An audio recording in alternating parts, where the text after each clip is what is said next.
Hey guys, Goose here, man, and I am coming back at you with another video, and this one's going to be about the SEC. As yesterday they came out with the +2 teams. Everybody uh, they found out who their other two teams that they're going to play. SEC's having a 10-game schedule. That's if we have a season. If you've been reading the tweets today, a lot of talk of maybe this season's going to be canceled, postponed, whatever. But hopefully it doesn't happen because uh, it hopefully does not happen. But anyway, let's look over the schedules here. As first one, let's see what we got here is going to be the SEC West.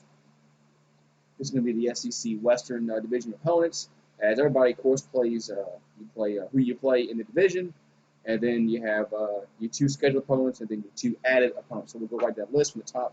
We have Alabama. Alabama had Georgia and Tennessee listed. As of course, Tennessee is their permanent opponent, so they play every year. So then they play Georgia at home, Tennessee on the road. Their next two opponents is Kentucky and Missouri. A lot of people a little upset that Alabama got the a little easy road there, but it is what it is. Kentucky is a little better than what some people think, but yeah, sorry about that. So they got Kentucky at home, Missouri on the road. Doesn't really matter home and away because if they don't have any fans, I don't think it really matters too much. All right, next on the list. And this is the team I really think one of the teams that really got screwed. One of the two teams. Other teams going to be the East. So we'll go over that team in a minute. Arkansas Razorbacks. Arkansas got a new coach. They fired Chad Morris last year. They hired Sam Pittman, who's been an offensive lineman. Offensive line coach over at Georgia. And so they got their two scheduled opponents was Tennessee and Missouri. Tennessee at home, Missouri on the road. Added opponents, home against Georgia, road against Florida. So they come out and they get the top two teams in the East. Man, Arkansas really got a tough draw there with Georgia and Florida. But I mean, I'll talk a little bit about it later. What I think happened in this uh, schedule.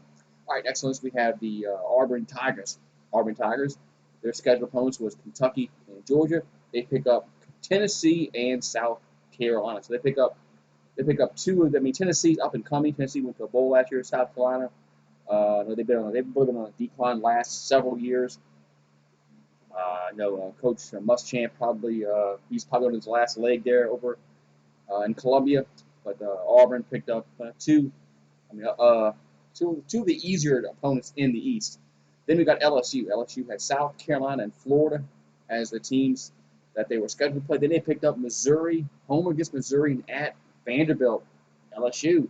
I think LSU got a very, very more than favorable schedule there as they're playing Vanderbilt back-to-back years. So they got Missouri and then Vanderbilt. We got Ole Miss. Ole Miss had Florida and Vanderbilt as their scheduled opponents. Then they picked up South Carolina and Kentucky. That's favorable there for Ole Miss, uh, especially South Carolina. Kentucky's a good team. They win 8 games a year.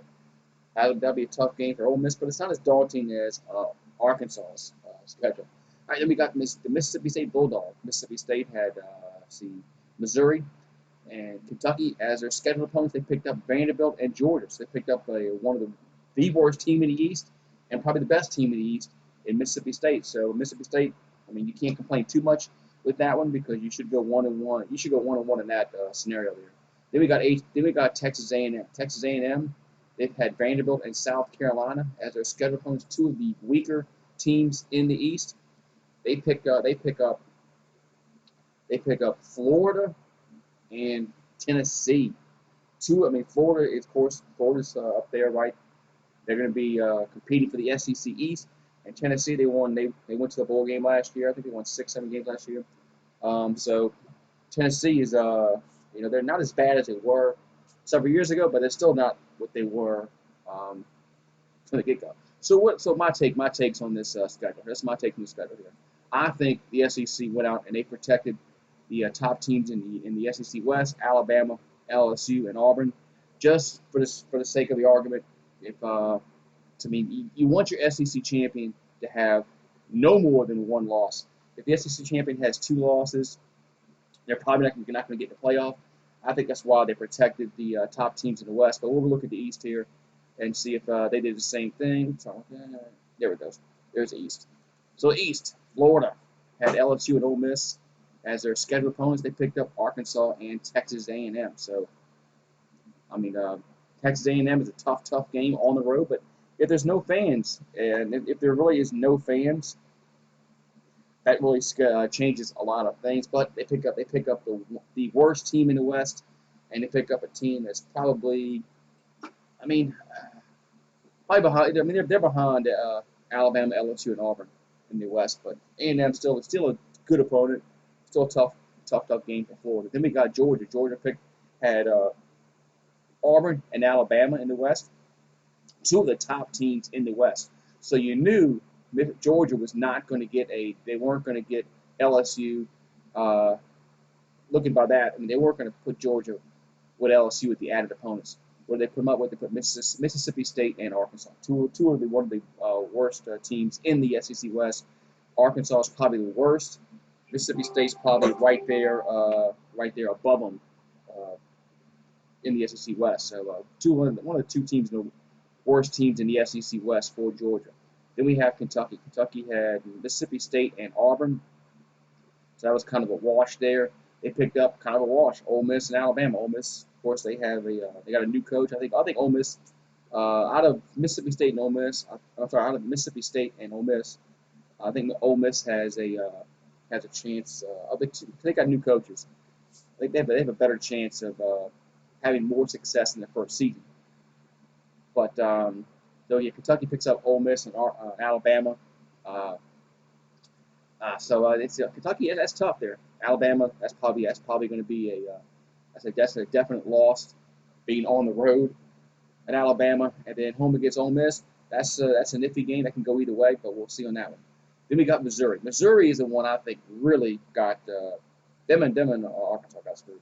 But they had Arkansas and Mississippi State as their scheduled opponents. So you knew, looking by that, they had 2 of the worst teams in the West. They were, I mean, if you look at it now, you see why they got paired with Alabama and LSU is because they had 2 of the worst teams in the West. They pick up 2 of the best teams in the West in LSU and Alabama. Then you got South Carolina. They had A&M and LSU. They pick up Auburn and Ole Miss. So South Carolina, I mean, they're just better than Vanderbilt over there in the East. So Muschamp's probably on his last year this year, but we'll see what happens there. Then you got Tennessee. Tennessee had Alabama and Arkansas as their scheduled opponents. They pick up A&M and Auburn. That's a tough game. That's 2 tough games there for Volunteers. They pick up Auburn and A&M, and then we have Vanderbilt. It doesn't really matter. They had Ole Miss and A&M. They pick up LSU, Mississippi State. Vanderbilt's the worst team in the SEC probably. So let's see here. All right. So what you guys think about that? See, I think, like I said, I think they went out. The SEC went out and they protected Florida, Georgia, LSU, Alabama, and Auburn. Because if you want the SEC to get in the playoffs this year, they have 10 conference games this year. It's not 8. It's not 8 conference games with 4 little cream puffs that they usually play. Some teams like LSU was going to play Texas this year, but you want your SEC champion to have no more than 1 loss, because if they have 2 losses, they're not getting the playoffs. Whether that's right, wrong, and different about with how the SEC went schedule this, that's up for another debate. But this is why they did it. So the biggest losers is probably Missouri and Arkansas. I mean, they weren't going to have a good season anyway. So, but if you look at the schedule, they had 2 of the worst teams scheduled, so they definitely were going to pick up stronger opponents over there on the back end there. So, but so I mean, this schedule set up nice. These schedules set up nicely for the favorites to win the title, the SEC championship: Alabama, LSU, Georgia, Auburn, and Florida. One of those schools is going to win the championship. It's probably going to be either Alabama, Georgia, or It's going to either be Alabama, LSU, Georgia, Florida. One of those 4 teams. But Auburn's right there in the mix because they're right there in the mix because of what they have coming. Because they got a quarterback comeback. I know they lost some defense, but still, Auburn's Auburn. They always field a good team, but we'll see what happens there. Let me know what you guys think about that SEC schedule. For me, an LSU fan, yeah, I can't complain. I can't complain about it. But I understand why some fans are upset about how they got paired up with what teams. But like I said, it's fairly obviously what happened here and why the SEC did what they did, because they want to protect their top teams to make sure that they have the best chance of getting in the college football playoff, because that might be the only bowl system that we have this year. So we got to maximize the revenue. Have a good one, guys.